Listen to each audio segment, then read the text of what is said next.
Hello guys, Sunny Weather 21 Vlog, ang inyong caregiver dito sa California, USA. Yan guys, kung makikita nyo, trimming and cutting naman ako ngayon ng aming mga halaman. Yan, isa yan sa mga ginagawa ko dito bilang caregiver. Siyempre, pagka may libreng oras tayo, pwede naman yan. Hindi lahat sa loob ng bahay, minsan nalilibang din ako sa mga ganyang gawain. Extra. Minsan lang naman yan, sabi nga. So, mapapansin nyo, andyan ako niyan sa likod ng bahay ng aking kliyente, ng aking alaga. Actually, inutusan ako na para daw hindi na siya tumawag ng maintenance, yung mga gardener ba. Sabi ko, okay, no problem. At least, kaya ko naman gawin yan. At least, hindi na nga naman na magbabayad pa sa ibang tao, di ba? So, yan, habang yung pasyente ko niyan nasa loob, nanonood ng TV, ako naman yung paligid na yan, bukod doon sa naka-isang round na ako dyan sa kabila, yan naman ngayon, makikita nyo yung halaman na yan, tinitrim ko siya. So, kasi medyo pangit na ang dating at alam nyo naman, hindi naman tayo gardener. Kumbaga, effort natin ito, prerogative natin ito. So what, di ba, pagbigyan natin yung ating kliyente para matuwa naman siya. Actually, sa ibang facility, sa ibang agency, bawal itong ginagawa kong ganito Ibig sabihin, parang wala sa kontrata. Parang hindi mo trabaho yun kasi caregiver ka. Baka kasi kung mapano ano mangyari doon sa alaga mo na nasa loob ng bahay, which is tama naman, ikaw ang mananagot. Sila ang mananagot. Especially pag under agency ka. Normally, yun ang tama naman talaga. Kaya lang guys, hindi naman ako under agency dyan. Isa akong direct hired or yung private caregiver. So, depende sa sitwasyon at sa kliyente. Yung kliyente ko naman, hindi naman siya alagain. Ay, ibig ko sabihin, pag nakaupo siya sa couch o sa sofa, iwanan mo siya doon, siyang mag-isa kikilos. Kasi ano lang wala naman siyang sensitibong sakit na kailangan nakabantay ka sa paligid niya or kailangan na nakaantabay ka sa kanya. So, yung pasyente ko, alerto siya, nagagawa niya yung gusto niyang gawin, maligo, sarili niya, kumain ng mag-isa, mag-CR ng mag-isa, maglakad. So, yun. Kaya, paalam ka lang na may gagawin ka sa labas tulad niyan, pwede na. Actually, kasama namin yung asawa niya, or silang mag-asawa dyan sa bahay na yan.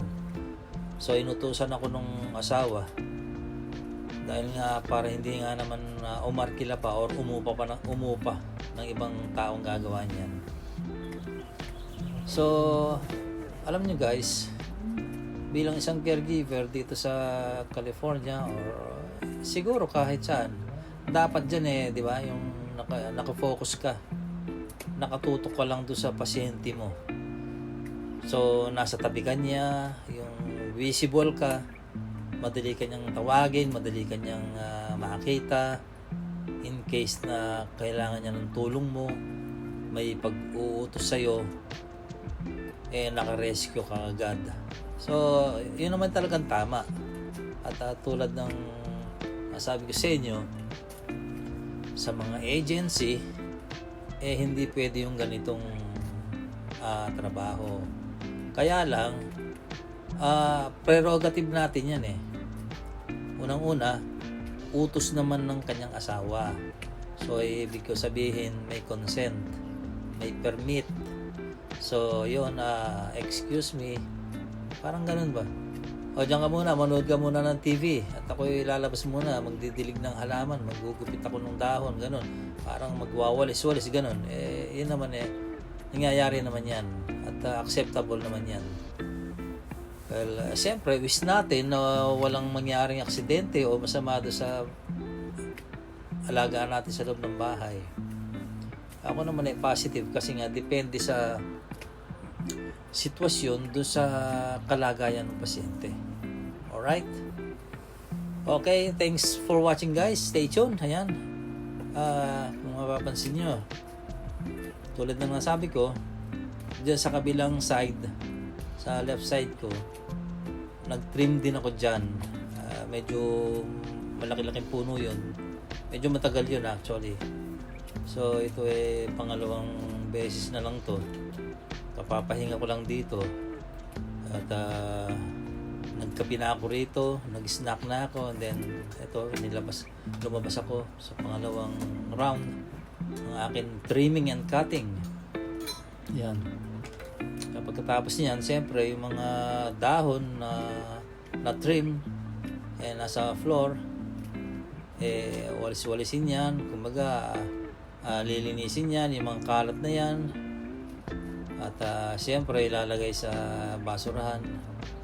And then pagkatapos yun, didiligan natin yan, ganun lang, di ba? Napaka simple lang naman kumbaga effortless, kumbaga konting sipag lang para makitang tayo talagang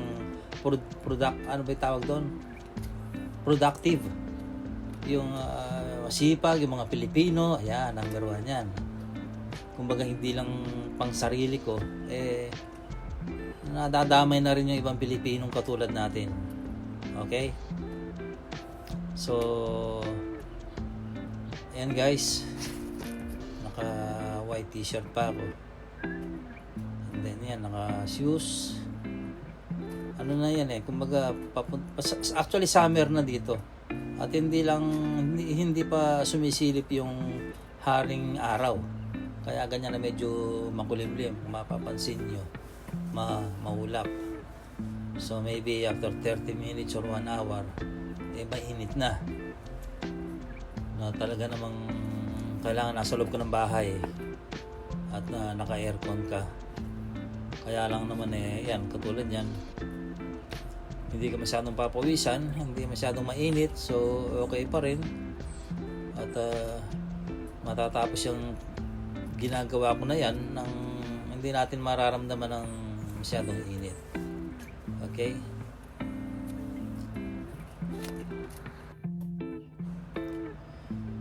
Actually guys, yung pasok ko dito MWF Monday, Wednesday, and Friday.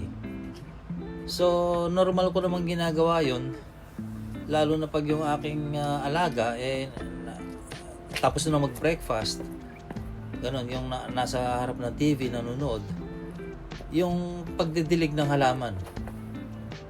Yan.